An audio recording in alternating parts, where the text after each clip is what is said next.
Rabbana zidna ilma warzuqna fahma. Jamaah salat zuhur yang dimuliakan Allah Subhanahu wa taala, kita memuji dan bersyukur kepada Allah dengan mengucap kalimat alhamdulillahi rabbil alamin, yang berkat nikmatnya kita bisa merasakan satu kenikmatan salat zuhur berjamaah, yang bahkan dalam riwayat hadis Imam Al-Bukhari dinyatakan bahwa 4 rakaat qabla zuhur tuftahu abwabas sama. Allah buka pintu-pintu langitnya, kemudian Allah turunkan 70.000 malaikatnya. Untuk apa Allah turunkan 70.000 malaikatnya? Man ahsana ruku'ahunna wa sujudahunna. Siapa yang memperbaiki rukuknya, kemudian sujudnya di salat zuhur tadi, tentunya garansi langsung dari Allah Subhanahu wa taala, sab'una alfa malakin yastaghfirunahu. 70.000 malaikat itu diturunkan bukan sekedar bersama-sama melaksanakan salat zuhur berjamaah, melainkan memohonkan ampunan bagi siapa yang memperbaiki rukuknya dan bahkan memperbaiki sujudnya. Maka mudah-mudahan kita termasuk orang-orang yang senantiasa selalu memperbaiki rukuk dan sujud kita, dan berharap 70.000 malaikat tersebut mau beristighfar, memohonkan ampunan atas segala kesalahan dan dosa-dosa yang kita perbuat. Sebab jaminan juga dari Nabi, as-salatu ila salati, salat satu ke salat berikutnya, Ramadhanu ila Ramadhani, Ramadan satu ke Ramadan berikutnya, wal umratu ila al-umrati, umrah satu ke umrah berikutnya, wal jumu'atu ila al-jumu'ati, Jumat satu ke Jumat berikutnya, kafaratun lima bainahunna. Ini garansi langsung dari Nabi. Sejatinya ibadah salat satu ke salat berikutnya nanti sampai asar, tidak mungkin di antara kita tidak ada dosa. Pasti ada dosa yang kita perbuat, maka salat itu akan menjadi kafarat dari setiap dosa-dosa yang kita perbuat. Maka patut kita mengucapkan syukur, alhamdulillahi rabbil alamin. Salawat dan iring salam senantiasa tercurah limpah pada suri tauladan kita Nabi Muhammad sallallahu alaihi wasallam, beserta keluarganya, sahabat-sahabatnya, tabi'in wa tabi'in at-tabi'in, yang mudah-mudahan kita mampu istiqomah melanjutkan estafet dakwahnya, menghidupkan segala sunnah-sunnahnya, dan besar harapan salawat yang terucap melalui lisan ini akan menjadi bukti syafaat bagi kita di yaumil qiyamah. Kita awali kajian kita dengan membaca suratul Fatihah. Kita mohon kepada Allah mudah-mudahan Fatihah yang dibaca menjadi syifa, obat penawar dari setiap penyakit yang ada pada diri kita, baik zahir maupun batin. Bil khusus nilai rahmat dan pahala dari Fatihah yang dibaca senantiasa tersampaikan kepada mereka yang sudah berkontribusi terhadap masjid ini, baik yang menginfakkan, mewakafkan harta, tenaga, pikiran, waktu, pengurus yang tentunya terus khidmat melayani umat, dan jamaah yang terus istiqomah untuk memakmurkan masjid ini. Ala hadhihi niyyah wa bi kulli niyatin salihah. Al-Fatihah. A'udzu billahi minasyaitonir rajim. Bismillahirrahmanirrahim. Alhamdulillahi rabbil alamin, arrahmanir rahim, maliki yaumiddin. Iyyaka na'budu wa iyyaka nasta'in. Ihdinas siratal mustaqim, siratal ladzina an'amta 'alaihim, ghairil maghdubi 'alaihim waladdallin. Amin. Jika kita lihat di beberapa ayat Al-Quran, ternyata tupoksi keluarga itu lebih banyak dibicarakan. Bahkan Al-Quran tidak hanya memberikan contoh, tapi juga model-model keluarga yang ideal yang seperti apa. Bahkan Al-Quran pun juga menghadirkan sampel-sampel dari orang-orang yang berhasil dalam keluarganya. Kadang ayatnya begitu banyak, tapi kitab secara pribadi implementasinya hanya sedikit mengambilnya. Lebih tertarik pada teori-teori barat ataupun teori-teori tokoh-tokoh tertentu yang padahalnya itu sudah dibicarakan lebih dulu oleh Al-Quran. Ya, kita lebih tertarik kalau tokoh yang berbicara. Padahal Al-Quran sudah lebih dulu berbicara dan diimplementasikan oleh Nabi kita Muhammad SAW. Bahkan apa kata Nabi? Unsur terpenting dalam sebuah keluarga itu adalah pucuk pimpinannya. Maka begitu ketat ketika Nabi mencari calon pendamping hidup buat putri-putrinya. Ini mungkin yang perlu kita putus mata rantai di tengah-tengah kita.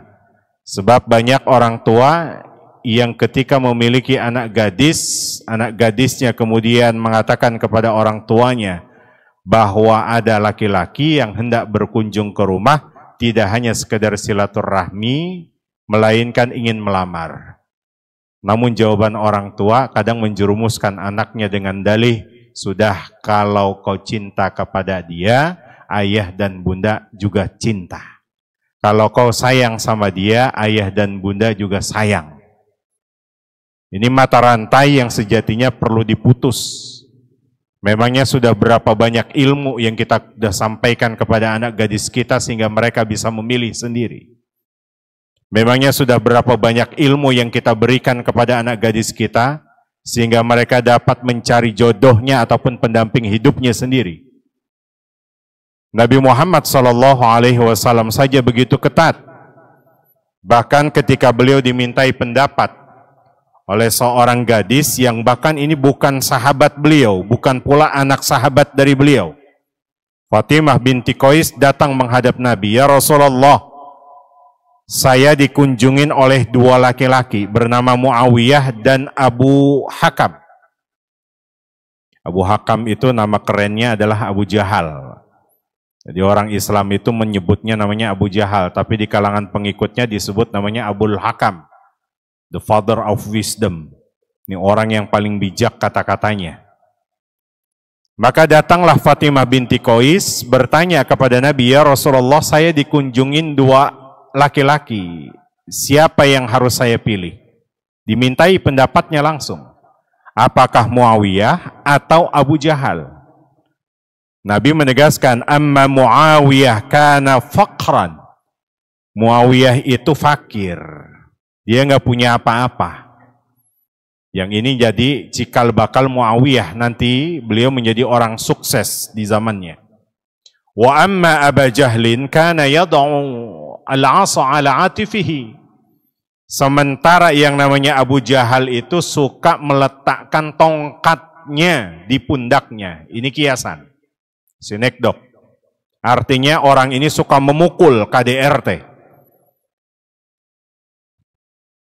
Anak gadis ini bertanya siapa yang harus dipilih di antara dua laki-laki ini, tapi Nabi menyodorkan laki-laki lain.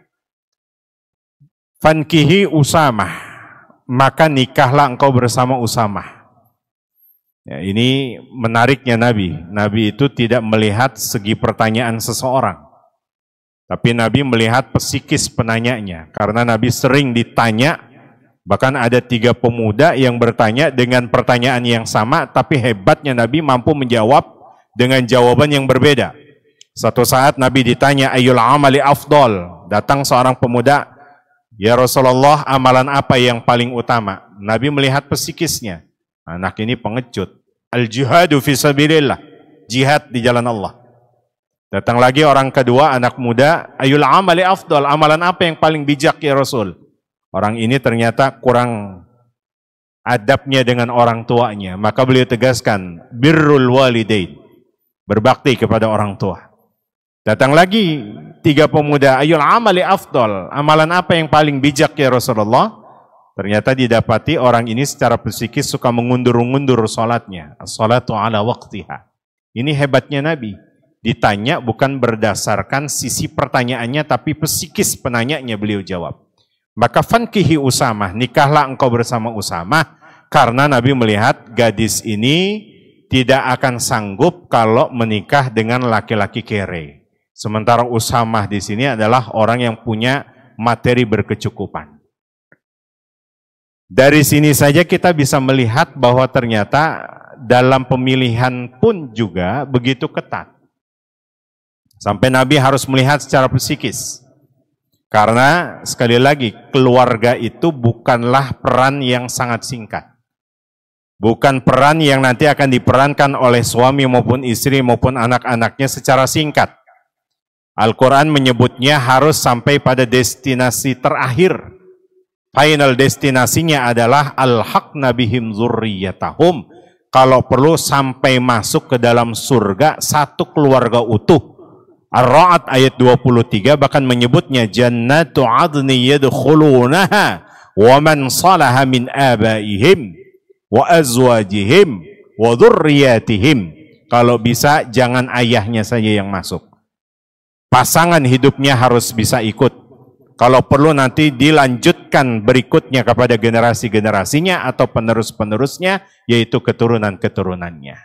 Nah, disinilah bukti bahwa ternyata Al-Quran berbicara keluarga bukan sekedar satu peran yang singkat. Tapi kalau perlu sampai pada destinasi terakhir, yang asbab itulah perlu kita ambil. Apa salah satu kunci agar bisa dikumpulkan satu keluarga kelak nanti di akhirat di surganya Allah Subhanahu wa taala. Ya, kita lihat dalam surah Al-Kahfi ayat 82. Ayat ini merupakan penggalan dari kisah Nabi Musa alaihi salam yang berguru kepada Nabi Khidir alaihi salam. Maka Nabi Musa mengunjungi yang namanya Nabi Khidir. Inilah hakikat yang namanya definisi ta'lim. Ta'lim itu gurunya yang dihadiri. Mohon maaf, gurunya yang kemudian orang itu dihadiri. Jadi ilmu itu didatangi. Itu yang namanya definisi ta'lim. Bukan gurunya yang mendatangi. Kalau dakwah, tentu da'inya yang harus mendatangi mad'unya. Ini perbedaannya. Nah, ini kita ta'lim apa dakwah nih? Ya. Maka Nabi Musa alaihi salam kemudian berkunjung ke rumah Nabi Khidir seraya menegaskan bahwa beliau akan menjadi muridnya. Layaknya seorang guru yang akan mengangkat muridnya, maka dia akan berikan syarat-syarat. Nabi Khidir memberikan syarat-syarat. Itu fitrah Bapak Ibu bahwa setiap ada guru yang akan diangkat menjadi gurunya, maka dia akan berikan syarat-syarat tertentu kepada muridnya. Itu direkam jejaknya oleh para nabi, para tabi'in juga. Maka diberikan syarat-syarat tertentu. Jadi kalau guru ngasih syarat, maka wajib diikutin. Kalaupun nanti di perjalanan dia tidak mampu untuk mengikuti, guru pasti akan memberikan solusi yang lain. Ini bukan guru kemudian memberikan syarat, tapi kalau nggak suka sama syaratnya dipenjarakan. Ini fenomena yang terjadi pada saat ini. Maka Nabi Khidir kemudian mengatakan, karena kau meyakinkanku engkau sanggup mengikutiku, syaratnya satu, jangan bertanya-tanya sebelum aku jelaskan. Kalau kau bertanya, maka SP1. Bertanya lagi, SP2. Bertanya lagi sampai pada SP3, hadza firaqum baini wa bainak. Dah, dipecat jadi murid. Ini Nabi Khidir. Seketika akhirnya Nabi Khidir meyakinkan bahwa Nabi Musa mampu. Padahal Nabi Muhammad SAW dalam hadis riwayat Imam Tirmidzi mengatakan, andai saja Nabi Musa alaihissalam mau bersabar sedikit, maka Allah akan buka semua tabir setiap perjalanan-perjalanan tatkala beliau berguru kepada Nabi Khidir. Cuma karena Nabi Musa ini tidak sabar sampai nanti di penghujung Nabi Khidir mengatakan, hadza firaqum baini wa bainak. Ini cukup sampai di sini, perpisahan di antara kita. Nah, ayat 82 ini kisah penggalan daripada kisah panjang Nabi Musa yang berguru kepada Nabi Khidir. Wa ammal jidaru fakana li ghulamaini yatimaini fil Madinah wa kana tahtahu kanzul lahumā wa kana abuhuma salihah ila akhiril ayah. Bahwa tatkala beliau melakukan perjalanan ternyata didapati ada rumah dua anak yatim itu yang rusak, yang bahkan masyarakat sekelilingnya tidak punya empati untuk membangunnya. Fil Madinah, di wilayah Madinah. Wa kana tahtahu kanzul lahumā, yang menariknya adalah di bawah rumah dua anak yatim itu terdapat kanzun. Anehnya saya temukan di beberapa ayat-ayat Al-Quran atau tafsir Al-Quran, kata kanzun itu selalu diterjemahkan dengan harta karun. Ini saking melegendanya, artinya saking banyaknya si Korun punya harta selalu dinisbatkan ke beliau. Ya, padahal beliau matinya dikuburkan di Mesir. Kalau ada orang Tanah Abang nemuin harta, tetap aja Korun yang disebut. Maka tatkala dua anak yatim ini, rumahnya yang hancur tadi ditemui oleh dua nabi mulia, Nabi Musa dan Nabi Khidir alaihi wassalam. Dibangunlah rumah anak yatim ini oleh dua nabi mulia. Berarti ini menegaskan dua anak yatim ini begitu istimewa di pandangan Allah karena yang bangun rumahnya adalah dua nabi yang mulia sekaligus. Ayo hitung-hitungan Pak, rumah kita dibangun sama siapa? Tukang. Tukang juga belum tentu menjaga sholatnya 5 waktu itu. Tapi dua anak yatim ini dibangun langsung rumahnya oleh dua nabi mulia. Wa kana tahtahu kanzul lahuma. Yang menariknya di bawah rumah anak yatim itu ternyata terdapat harta. Al-Imam Ibnu Katsir, beliau memaknai kata kanzun itu bukan hanya materi saja. Ya, andai orang Madinah itu tahu bahwa di bawah rumah anak yatim itu ada harta berharga, mustahil mereka tidak simpati kepada dua anak yatim itu. Bahkan mereka mau membangun rumah anak yatim itu kembali. Feedbacknya dengan syarat tadi, kanzunnya dia akan berikan. Tapi yang menarik Imam Ibnu Katsir mengatakan kata kanzun itu bukanlah materi, tapi suhuful ulum. Lembaran-lembaran ilmu. Ini yang bagian penting. Kenapa? Karena harta kalau tidak mampu dikelola oleh generasi penerusnya, kan habis tanpa ada makna. Tapi ketika lembaran-lembaran ilmu itulah yang akhirnya akan dilestarikan keilmuannya oleh orang-orang yang merasa bertanggung jawab, sebagaimana Allah letakkan posisi ilmu derajatnya jauh lebih tinggi dari segala-galanya. Yarfa'illahu alladhina amanu minkum walladhina utul ilma darajat. Dengan syarat orang berilmu itu harus punya iman. Sebab orang berilmu kalau tidak punya iman, yang ada adalah sebuah kezaliman. Begitupun sebaliknya, pesan Allah dalam konteks ayat ini, orang beriman itu harus berilmu. Maka Bapak Ibu yang dirahmati Allah Subhanahu wa taala. Wa kana abuhuma salihah. Ini yang lebih menarik lagi ketika kita kaitkan dengan materi kita. Bahwa dua anak yatim begitu diistimewakan oleh Allah, apa latar belakangnya? Karena dua anak yatim ini memiliki orang tua yang soleh. Bahkan Imam Ibnu Katsir mengatakan kesolehan orang tua yang dimaksud itu bukan 1 tingkat di atasnya, tapi 7 tingkat di atasnya. Berarti kita mengetahui bahwa 7 tingkat di atas itu bukan bicara tentang kekayaan saja. Kadang kita suka mengatakan, kayaknya luar biasa sampai 7 turunan. Tapi ternyata kesolehan pun berlaku sampai 7 tingkat ke atas. Imam Ibnu Katsir menyebutnya bahwa orang tua yang soleh ini merupakan 7 tingkat mata rantai yang soleh semuanya. Sampai 7 ke atas. Ini yang lebih istimewa lagi karena ternyata kesolehan orang tua itu menjadi asuransi yang paling mahal dan berharga buat generasi-generasinya. Asuransi yang paling mahal, silakan Bapak sebutkan, yang bisa mengcover semuanya.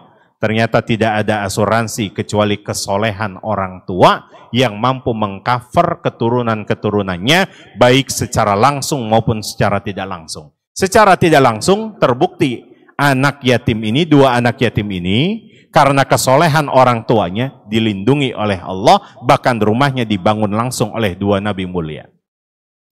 Apa bisa kesolehan orang tua itu bisa melindungi generasinya secara langsung? Kita tengok misalkan dalam kisah Nabi Yusuf alaihissalam terrekam dalam ayat 24. Walaqad hammat bihi wa hamma biha. Nabi Yusuf tumbuh dewasa bukan di kampung halamannya. Dia tumbuh dewasa, tampan rupawan, itu di wilayah Mesir. Yang bahkan biasanya orang kalau mau bermaksiat di kampung halamannya mikir-mikir dulu. Tapi kalau bukan kampung halamannya, potensi dia akan melakukan kemaksiatan. Apalagi ternyata ketampanan Nabi Yusuf mampu menaklukkan seorang pembesar wanita atau seorang wanita pembesar Mesir, Imra'atul Aziz, disebutkan dalam ayat tersebut, walaqad hammat bihi. Bahkan beliau punya makar, ditutup semua pintu-pintu, ghulliqatil abwab, yang kemudian Nabi Yusuf masuk ke kamar gadis tersebut, yang seketika si perempuan tersebut akhirnya menggoda Yusuf dalam keadaan uryanan, tanpa sehelai pakaian. Ayatnya kemudian menjawab, wahamma biha. Nabi Yusuf pun juga punya ketertarikan kepada wanita tersebut. Namun dalam benak Nabi Yusuf berpikir, kalau saya melakukan dosa besar, kalau saya nggak lakukan, nggak rugi Pak, nggak. Ini mungkin pandangan kita, kalau nggak lakukan rugi. Tapi kalau saya melakukan dosa besar, nggak dilakukan, maka potensi penjara bagi saya. Padahal beliau bukan kampung halamannya, masyarakat saat itu tidak banyak mengenal beliau, potensi untuk melakukan kemaksiatan. Maka ayat Al-Quran menyebutnya tadi, hamma biha, punya ketertarikan kepada Imra'atul Aziz tadi. Namun tatkala Nabi Yusuf mau berbuat, apa yang terjadi? Al-Imam Ibnu Katsir kemudian memaknai laula an ra'a burhana rabbi, datang petunjuk dari Allah. Apa petunjuk itu? Imam Ibnu Katsir menyebutnya adalah muncul sosok wajah ayahandanya, hadir di hadapan Nabi Yusuf secara langsung, bahkan memukul dengan kata-kata kepada Nabi Yusuf, Yusuf, anta ibnu Ya'qub, engkau ini putranya Ya'qub, wa Ya'qub ibnu Ishaq, sementara Ya'qub itu putranya Ishaq. Wa Ishaq ibnu Abil Anbiya, sementara Ishaq itu putranya bapaknya para nabi. Tega engkau mau melakukan itu. Disinilah bukti bahwa ternyata kesolehan orang tua yang disebutkan tadi mampu menjadi asuransi bahkan pelindung buat Nabi Yusuf alaihissalam di saat ia mau melakukan kemaksiatan. Laula an ra'a burhana rabbi, maka bukti bahwa kana abuhuma shaliha, kesolehan orang tua itu tidak hanya berlaku secara tidak langsung di dunia, tapi nanti ternyata dibuktikan oleh Allah, At-Tur ayat 21, secara langsung pula di akhirat. Alhaqna bihim dzurriyyatahum. Bapak Ibu yang dirahmati Allah Subhanahu wa taala. Kata alhaqna, Imam Ibnu Katsir bahkan memaknai berbeda daripada mufassir lainnya. Kata al-haqqa yulhiku itu selalu diterjemahkan nanti dipertemukan. Padahal kata al-haqqa yulhiku ketika kami mencari lagi di beberapa bahasa kamus-kamus bahasa Arab ternyata bukan dipertemukan. Maknanya yang lebih tepat adalah disusul. Sebab satu saat nanti kita akan mengalami masa di hari kiamat, yauma yafirrul mar'u min akhi wa sahibatihi wa bani, dan yang lainnya menyebutkan bahkan kelak nanti di hari kiamat kita individual. Istri tidak pernah ingat suami, anak nggak pernah ingat orang tua, atau sebaliknya orang tua nggak akan pernah ingat anaknya. Masing-masing ingin menyelamatkan dirinya. Tapi ketika nanti dalam proses pengadilan akhirat yang sudah ditetapkan orang tua masuk ke dalam surga, alhaqna bihim dzurriyyatahum. Orang tua kemudian mengingat sang anak, di mana anak saya? Inilah maka tidak ada orang paling mahal di dunia ini kecuali kesayangan ataupun sayangnya orang tua kepada anaknya. Sampai di akhirat di surga masih ingat anaknya mana. Kalau dia ingat anaknya di mana, kemudian Allah pertemukan alhaqna. Kata alhaqna kemudian disusul di situ. Disinilah asbab ternyata orang tua yang soleh ternyata tidak cukup menjadi asuransi di dunia buat anak-anak keturunannya.